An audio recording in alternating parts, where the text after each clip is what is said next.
welcome to NBA Today. I'm Malika Andrews. So far, 5 of the 30 NBA teams, they've held their media days, and this morning, it was the Philadelphia 76ers' turn. So Philly, it may be the team with the most question marks, at least I think, heading into this season. Last year at this time, they had the second best odds to win the East, right behind the Boston Celtics. But things, of course, came crashing down, unfortunately, quickly here. Joel Embiid, Tyrese Maxey, Paul George, Jared McCain, they combined to miss 188 games last season. Remember, both Embiid and McCain, they dealt with those knee injuries. Paul George, he had a wide variety of injuries, but the latest was an adductor issue. And then Tyrese Maxey, he missed most of March with that back injury.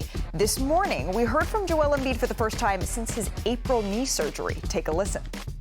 Feel pretty good. I think we made a lot of progress over the last couple months. We got a plan in place, trying to check all the boxes. So everybody that knows me knows that I want to play. I've been pretty unlucky when it comes to that.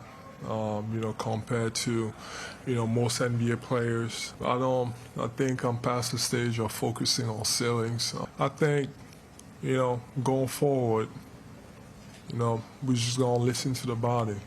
And, I'll be honest and say that, it's going to be unpredictable at times, and that's okay. All right, Tim Bontemps, he covers the 76ers for ESPN. Our senior insider, Charania, our analyst, Monica McNutt. Let's break this all down. Shams, I'm going to start with you here, because what I didn't hear in between what Joel Embiid said was when we're actually going to see him on the floor. What are the 76ers' expectations here? Malika, my understanding is even the Philadelphia 76ers don't know exactly when Joel Embiid is going to play, when he's not going to be playing. Remember, last season, there were moments where there was built-up frustration that was occurring in the locker room around that coaching staff about Joel Embiid, his availability, when he was playing. No one literally knew, and it created confusion around that organization. The reality is his knee issues have been debilitating, and he's essentially going to have to master learning how to play through issues, pain thresholds any given day, and a lot of it, like he said, the unknown of the reality that he will be feeling different ways after a day of workouts, and one day of workout might be different than another day, and that might lead him to potentially miss time. Yeah. And they just don't know quite yet. They have their first day of training camp practice tomorrow. Let's see how much, if at all, Joel Embiid participates. Monica, I don't want to be the home of all things bummer to start the show, but I don't love the sound of that. No. And immediately, my thought after that statement, Shams, is, okay, regular season is one thing.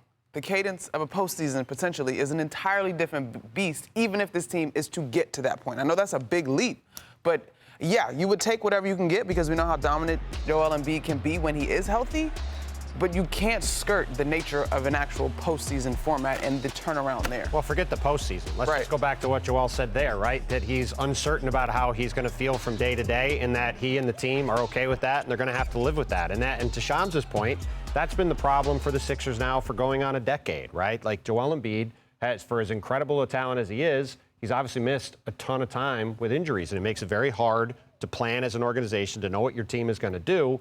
And that is what they're going to be clearly dealing with throughout this season. I mean, you can see it right here in this graph. Like, it's just crazy the amount of time one of the best players on the planet has had to miss with injury. It just makes it very difficult to plan, makes it very difficult to know day to day what the season is going to look like. And that's why last year he was barely on the court. And I think everyone involved is hoping for a different story this year. But, we didn't hear today when he's going to be back on the court, and that's the biggest thing everyone wants to know. And I think as fans of Joel Embiid, after an off season, right, you sit around and think, okay, well, what was happening over the last couple of months? Because we haven't heard from Joel since he had that surgery in April. So what was happening behind the scenes? What have folks told you about this summer? Well, if you look at how Joel has looked in these videos that have come out, and you look at sort of the way he looked today, he definitely looks slimmed down, right? And something we talked about before last season was he wants to try to emulate Tim Duncan in the latter half of his career, a guy who, as he got older, he slimmed down, put less wear and tear on his joints, on his knees, on his feet,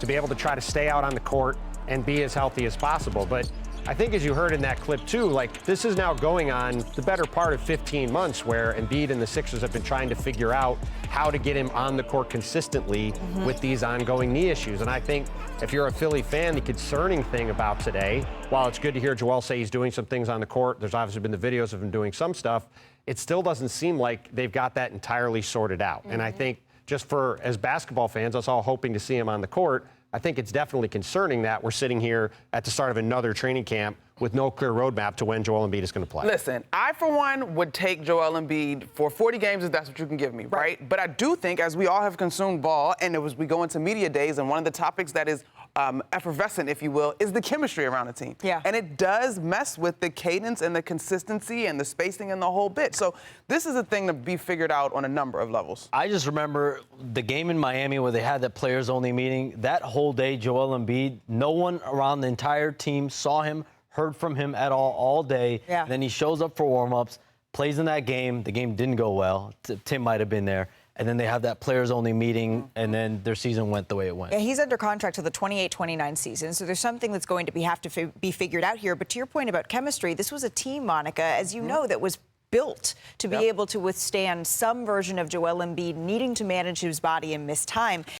From a motivational standpoint, it can't get no worse than last year, right? Like, that was a rock bottom kind of season. I think it was a disappointment. To be honest, there was a lot of piss offedness in my summer this year, and I think you guys all understand why it was not what we wanted. We need a standard. Like, this is who we are every single day, no matter who plays, no matter who doesn't play. When you see Philadelphia 76ers, this is what you see. You're going to see that team every single night. I walk around Center City every day. I see the excitement of the Eagles. I see the Phillies playoffs. This offseason was about working every day to get ourselves back to being in those conversations. Yeah, Philly fans, this is what they want to see. They ride for their city. So, Monica, is there a version? You have covered the New York Knicks closely. Is there a version of this team that could be at the top of the East?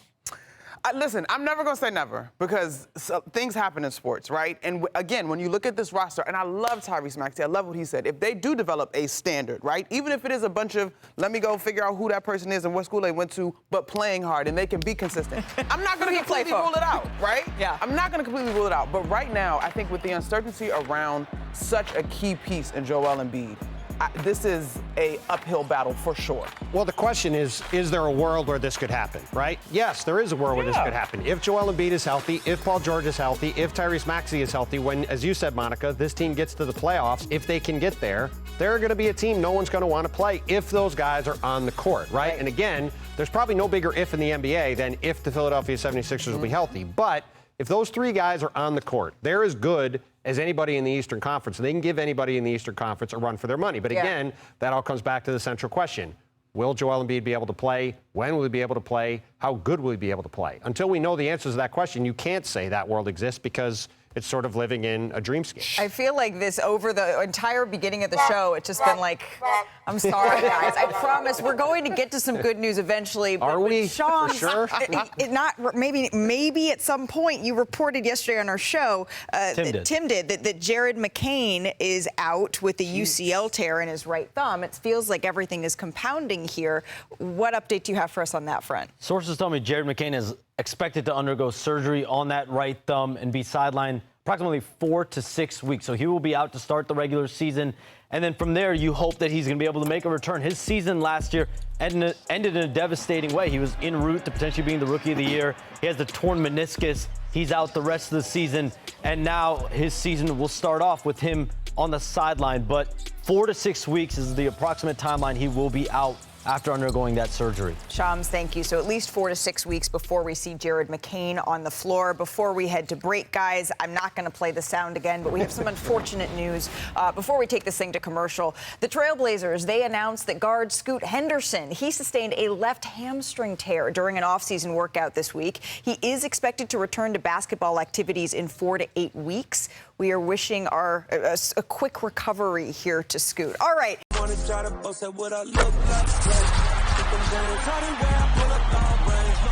Jimmy ESPN.